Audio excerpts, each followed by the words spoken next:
Hello everyone, this is Celia from Celiapedia and happy Halloween to you all. This video is a bit of a surprise for me. I was supposed to spend Halloween with my friends, but because a lot of things happened, we had to cancel. And well, right after that, I'm just going to watch Nightmare Before Christmas because it's my Halloween movie. But anyway, the this video is because there's something I've been thinking of for a while. I'm sorry, I'm a bit sick right now, so I'm sure you can hear that. Uh, so yeah, I've been thinking about making a few videos on the way the Wano arc in One Piece is being structured. Uh, because it's based on the Kabuki theater, which is one of the main free kind of theater that Japan has, and it's definitely gotten a lot bigger with the years. And so that's I love literature in general, and while plays have never really been my favorite things, I still think it's very interesting how how they're structured and what this structure actually how do you say that how the structure plays a part in the way a plot or characters can be portrayed. It's actually one of the reasons I have a lot of trouble with tragedies in general, but that's for another time. So I just jotted down everything that I remembered about Kabuki theater.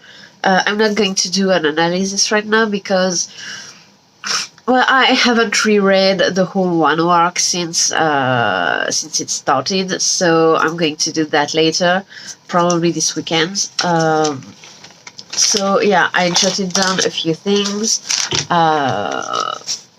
that I that I think are actually important in the way the Wano arc is constructed. And so again, this is from memory only. I haven't read about Kabuki theater in actually quite a few years, so I hope most of it is true.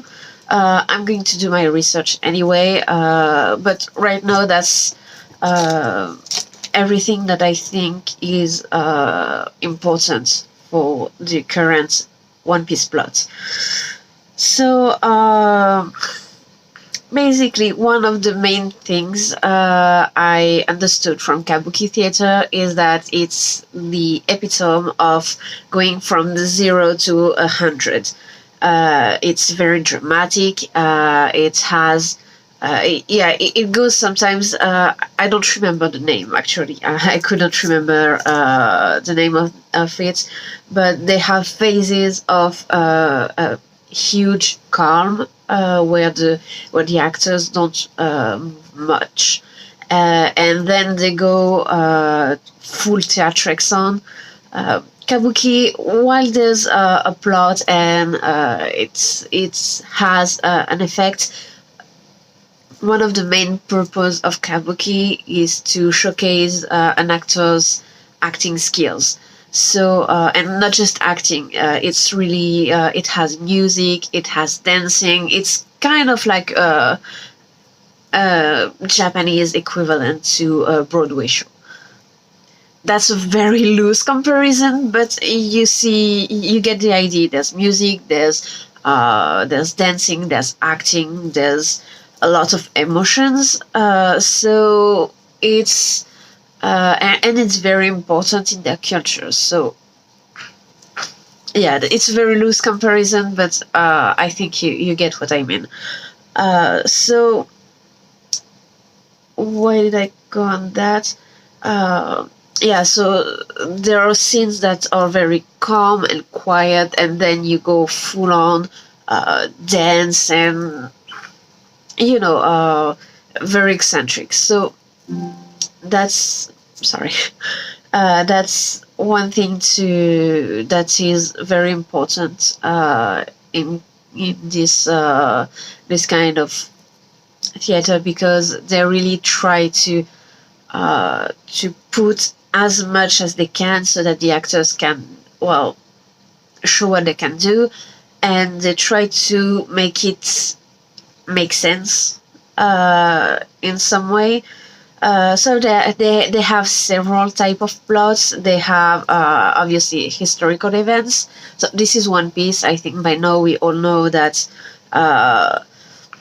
Oda gets inspired by real life events that he modifies to fit his story, and so I think this kind of enters that scene. So there's a lot of moral conflicts. Wano is one of the arcs where Luffy's morality comes the most into play, because before that, a lot of the time it was just him doing the selfish thing, like he knew someone he liked and something hurt that person, so he helped that person, and by the by helping that person, he ends up helping a lot of other people, and that's kind of his go-to move.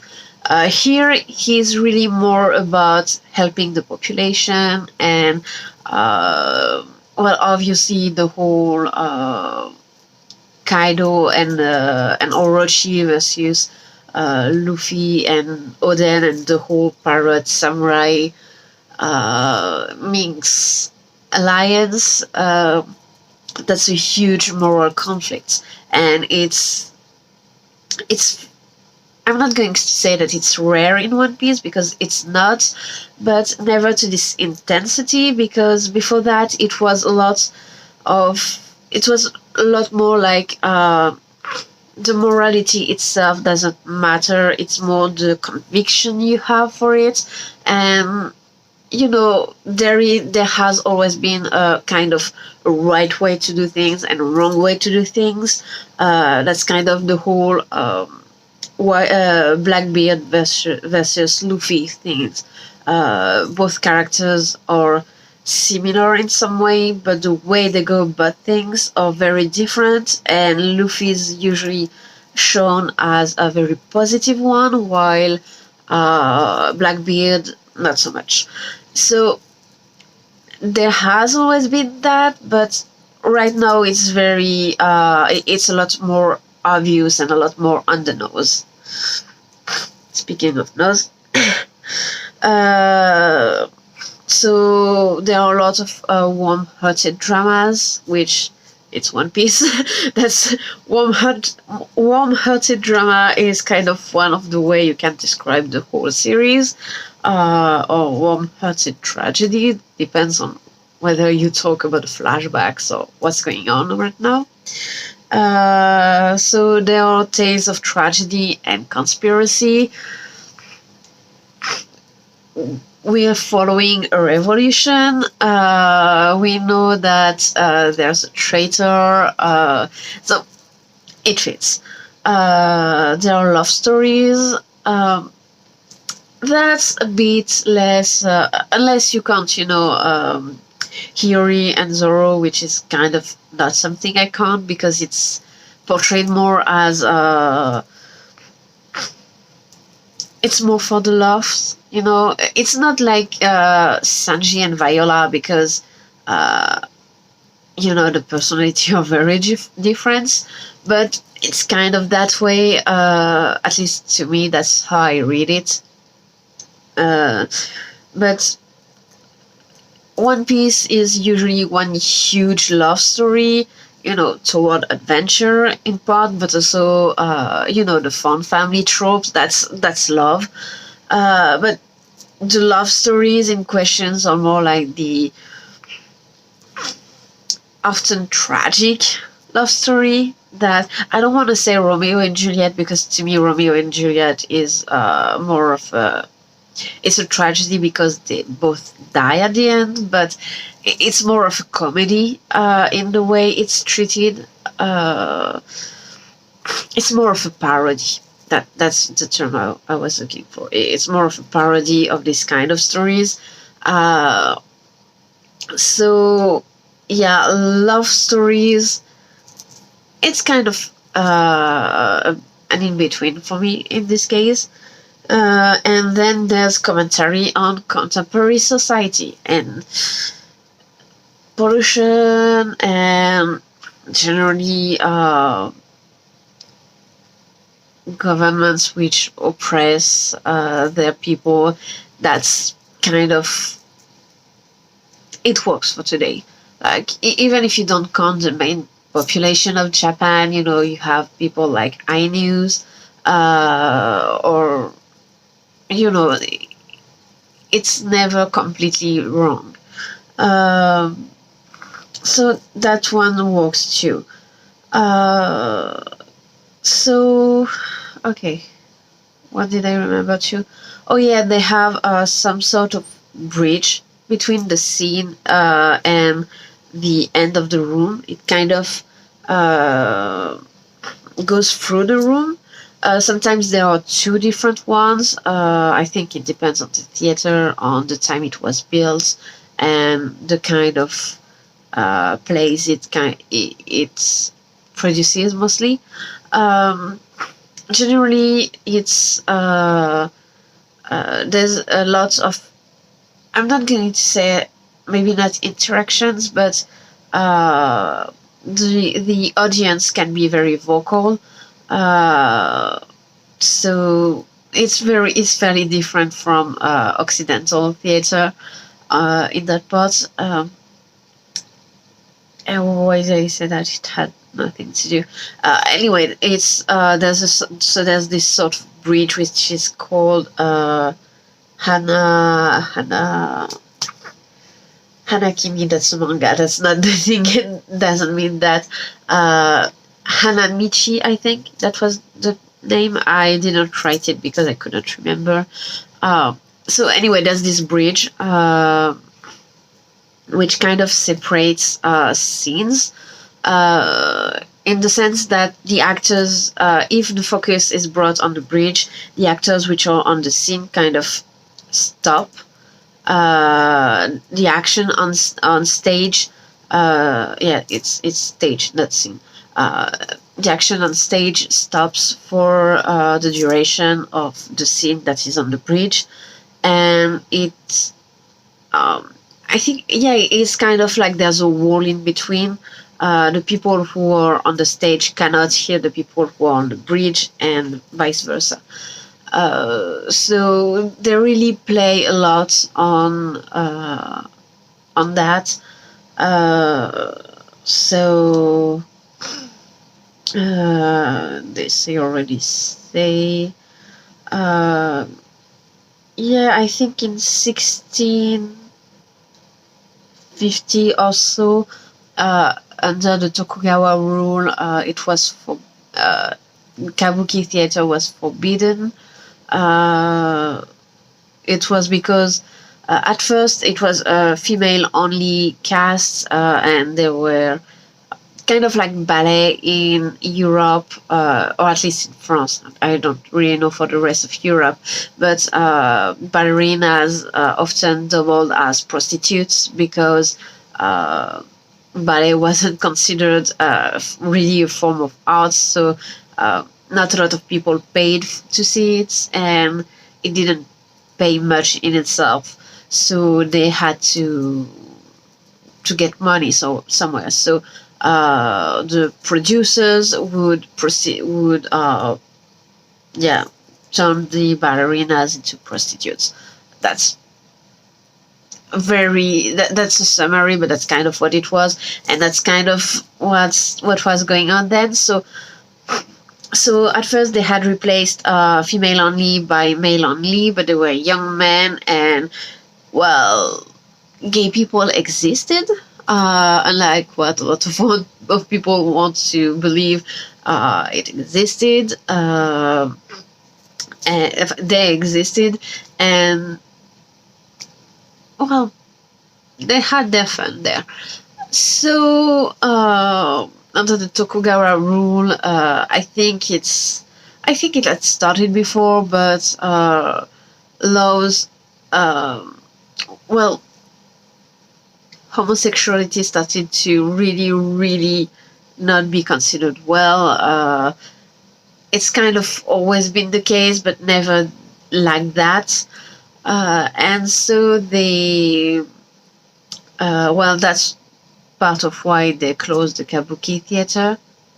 I think, yeah, and that's when they reopened that it became mostly old men or something like that. It's a bit confused, and I don't even remember when it started again, or if it ever really stopped, and they managed to counter the interdiction by having mostly old men.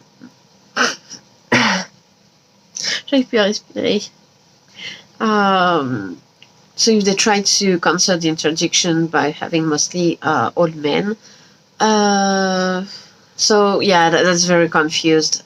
Just know that it stopped around the 1650s because prostitution and homosexuality happened, and things change, and now it's mostly old men who play both women and men.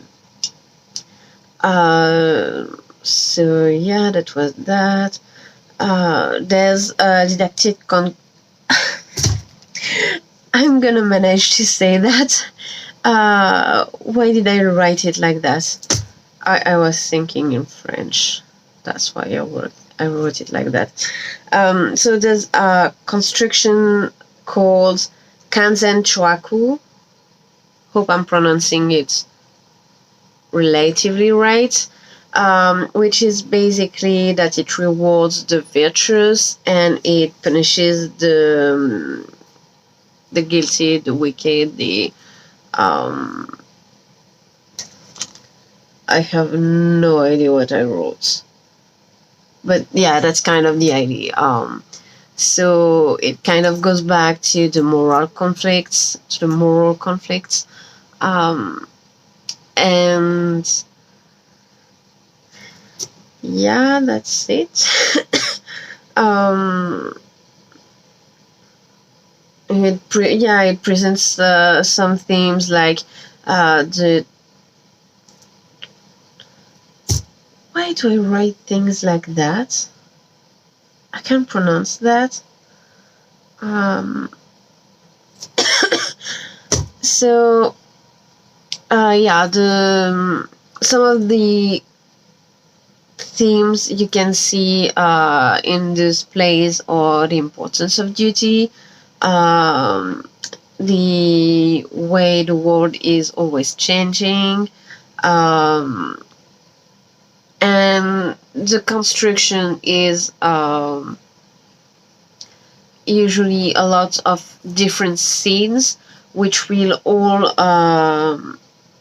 they're kind of linked together but not really, and they all get wrapped up together in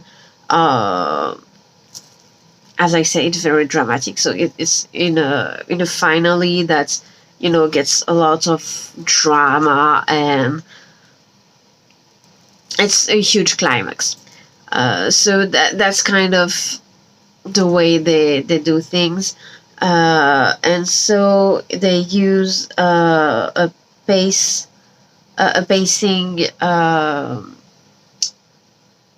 They pace the story using a concept called Johakyu. Yes, I think that's Johakyu, which basically means starts slow, speed up, and then end quickly. So usually a kabuki play will be done in 5 acts. The first one is the introduction. It's Jo. So it's the slow start. It's usually, yeah, it introduces the audience to the characters and the plot. So that's a prologue. That's an introduction. Uh, I don't remember where it stops in One Piece. Well, the end of the first arc. Why did I say the first arc? It's the first act. In Wano, I think it was right before Luffy was sent to the prison, to Udon prison. I can't remember exactly, but well, I know what I will read it. So then you have Ha, which is speed up, so that's where you get most of the action. It's comprised of Act 2 to 4. Usually, Act 3 is yeah, that's when there is a great moment of drama and tragedy. We've just we've reached Act 3 right now, so I think we all have an idea of what this can be. um, and generally there are battles in the other two arcs, so Act 2 and Act 4.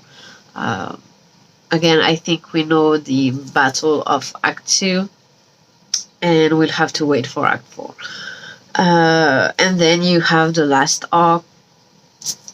Why do I keep saying arc instead of act? So then you have the last act, which is Q, and it's the quick end. It's supposed to be satisfying, and you reap what you sow. That's kind of the idea of you can get from that. So yeah, it's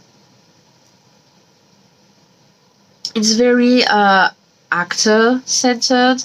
There are a lot of sensory stimulation. It's very visual.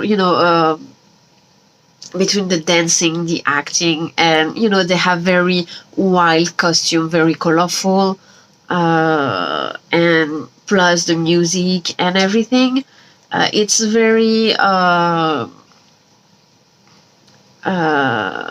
sensory.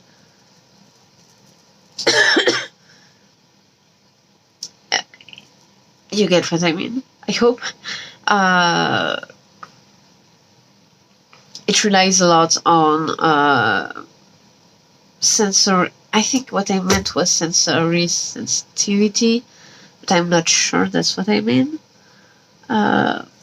Anyway, the point is, it relies a lot on you using your sight and your hearing to enjoy the play to its fullest, and because of that, I think it fits One Piece in general fairly well, because especially Luffy is a very he relies a lot on his direct senses, on the way he interacts with the world immediately. I don't really know how to say it.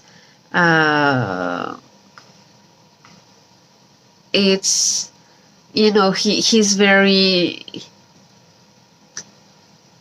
I want to say he's very literal, but I can make the connection between what I'm saying and what I want to say, but I'm not sure if I can actually make it be understood. Basically, Luffy is very simple-minded, and so are characters like Zoro or Usopp, in that they kind of deal with what they see, what's going on around them directly.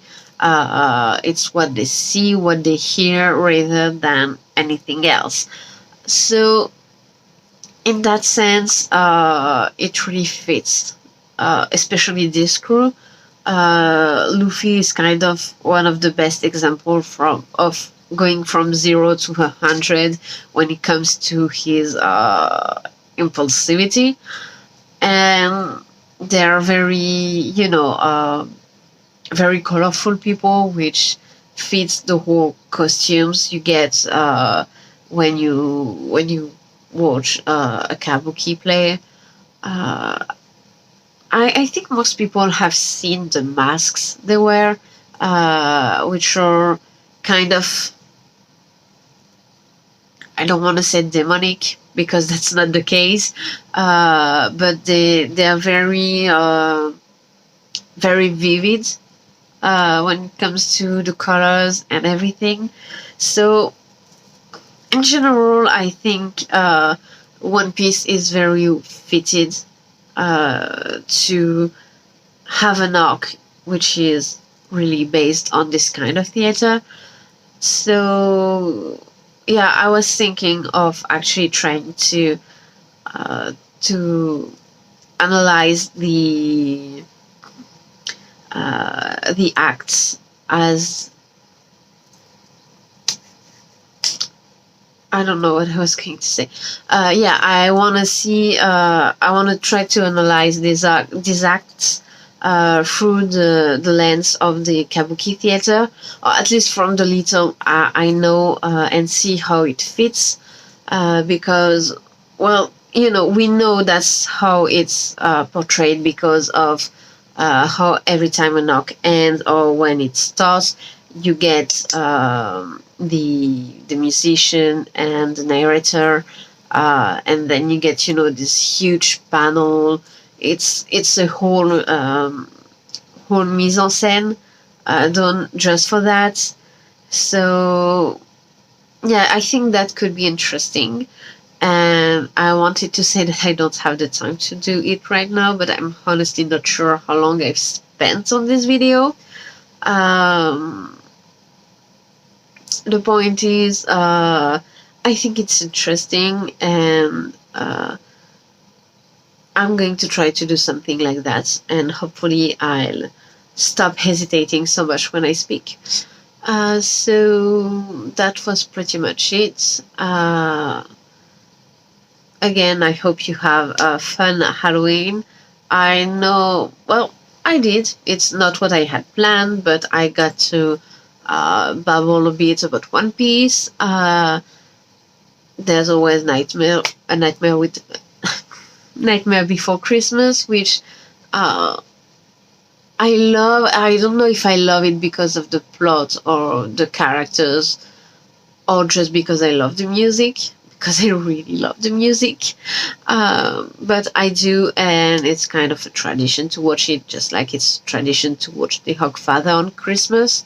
Even if I don't especially celebrate Christmas, it's The Hogfather. I can't not watch it.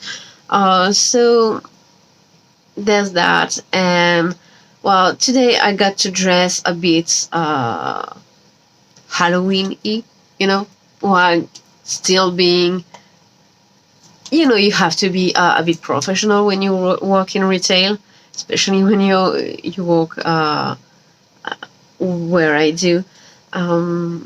But they let me come with my very dark eyeshadows, very, very, like, you can't really see it here.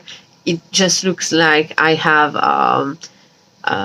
bags under my eyes. It's actually makeup, uh, and the ceremony earrings and the orange nail polish, which I'm don't really get to wear normally. So that was nice. I could get a bit more cheery in how I dressed today. So that was fun. And I don't know why I talked about that. Anyway, I did.